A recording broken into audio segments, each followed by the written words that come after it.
Greetings hobbyists, this is Artisans of All, and in this video we're going to have a look at the new Sculpt Bridge tool from Nodes Interactive. So I'm pretty hyped about this tool, I'm going to be really honest. Firstly, it's free, which is incredibly generous from Nodes Interactive, and second, damn, this is going to save some time. This allows you to do some effects so quickly it's absolutely untrue. Now there's a few oddities about this that I want to go through before we begin, so let's talk through that straight away. The first is that this is a geometry node tool. It is not an actual add-on in the same sense as we normally would install add-ons. Because of that, you're going to have to find wherever you download it. You're going to find a blend file there, not a zip folder as you normally would, and then you just transfer that folder into wherever you keep your Blender assets. So it's a slightly different process, but it's really easy to do. In fact, it probably takes less time than installing an add-on. Once you've done this, it's really easy to access. All you're going to do is select something, so I've brought two quad spheres in and joined them together, and you're going to go to sculpt mode, and then these two tools are found up here in your unassigned nodes. So you've got the bridge tool and the punch hole tool. You can also, for each of these, if you can use them a lot, right click and assign them to a shortcut or add to quick favorites, so that if you use this and press Q, for me I've got hard ops, it's going to be there. So I'll do that with the other one as well.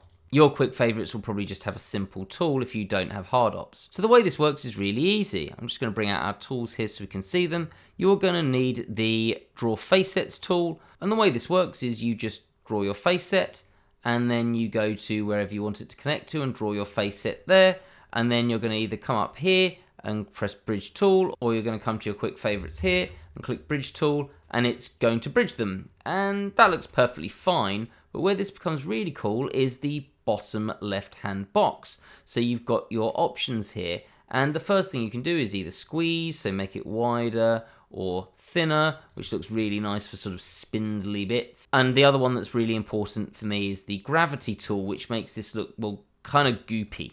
There are other ones as well, so for example you've got your smooth distance will affect how it smooths. There we go, that makes this really tight, and then you can make it more smooth. You've also got the smooth face sets, which will change how it interacts around the edge. The other one is the LDiv, which I have no idea what that stands for, but that's more useful in the other tool. And then at any point you draw two face sets, as soon as you use your bridge tool, it's going to bridge them together, and again, you can fiddle around as you want. So this is really cool for making these awesome, what I can only describe as gooey effects. Let's do a really big one here for the next tool. Now, the other thing that I want to mention with this, if you're not used to these face sets, is that you can always click up here and click face set from visible, and that will get rid of your face sets. And you can obviously use the smooth tool, so you will have to go off to this onto something else and then hold down shift and you can smooth, or you can actually go to the smooth tool itself and smooth that out. So you can smooth these transitions and anything on this really nicely. So for example, that's a bit sharp for me. Let's smooth that out. Then the other tool is basically the opposite of this. Instead of you bridging 2 points, it will cut through. Well, effectively it's still bridging, but it's bridging through the inside of the object. So let's go to draw face sets again, and I'm going to draw something like here, and then we'll go on to the other side and do exactly the same thing, and then come up and punch hole, and it creates a hole through your object. Again, you've got a lot of things you can fiddle around with, like the smooth face sets is quite useful. The other one is that sometimes this goes a little wrong, so you might need to fiddle around with the flip normals or the flip bridge. So if anything does go a bit weird, they're the things to fiddle around with. The other thing is you've got this LDiv, which will do different things to affect how this looks. Often how sharp it is on this outer edge here. And then if we want to, we can do some more of that. So I'm just going to use the F tool to make my brush a bit thinner, and then we'll cut through, let's say somewhere here, and we've got that.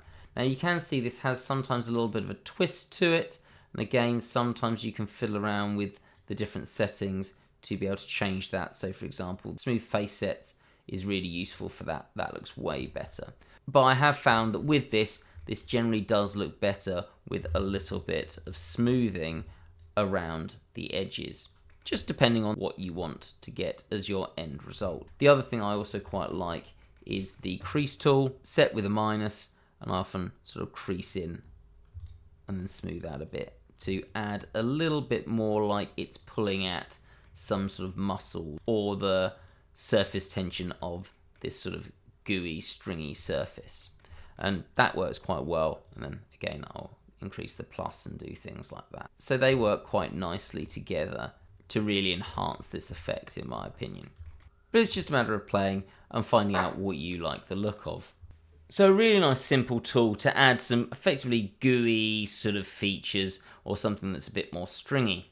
The other thing that's probably worth mentioning, which I think is quite nice, is depending on the situation, you can also, let's draw something there, and then bridge these. If we add some gravity in here, you can also affect the gravity direction. So for example, you'll notice at the moment it's in the z-axis -1, so you can also play around with it here as well as here. But importantly, with the gravity direction, you can also change the direction. So for example, having a look at my gizmo, I might want this a little bit more on the Y. So we can sort of have this pulling over to one side more than the other, which again gives just this really nice level of control. And while we could do this with the grab brush, I think you'll agree this makes it look a little bit better. And it just seems to use whatever algorithm this is doing to give you a vastly nicer look and give you that level of control. The final thing I wanted to mention, which is more a comment on the face sets tool than this tool itself, but I thought it'd be useful, is that if you draw a face set, you'll notice that if you start drawing again, then you're going to create a new face set color. So you can't really easily edit this initial face set. And you also can't erase any sections of this. There's no erase feature here. But all you need to do is put your mouse over the area you want to continue the color of, hold down Control before you click, and now you'll be adding the same color on again. You can also use that to delete, because if you hold down Control when you're in an area that doesn't have any face sets, that will effectively erase your face set. So you can use that to then come in and draw, let's say, another one here. Oh no, I want that to be bigger, but I've clicked somewhere else, so hold Control and draw it bigger, or come to the side, hold Control, and then make it smaller. So you can use this to be able to control exactly what you're doing with a little bit more finesse. So there we go. Short video, but it's just that easy to use that tool. And as mentioned, it is free. If you found that video useful, please do hit the like button, it helps share it around, and I think Nodes Interactive deserves all the attention they can get for this add-on, and again, very generous of them giving this away for free, so do go check this out. Also, if you'd like to support the channel further, we do have a Patreon page where you get these videos a week ahead of time, and ad-free. There's a link in the description to that, and again, any support is really appreciated. Have a great day, guys.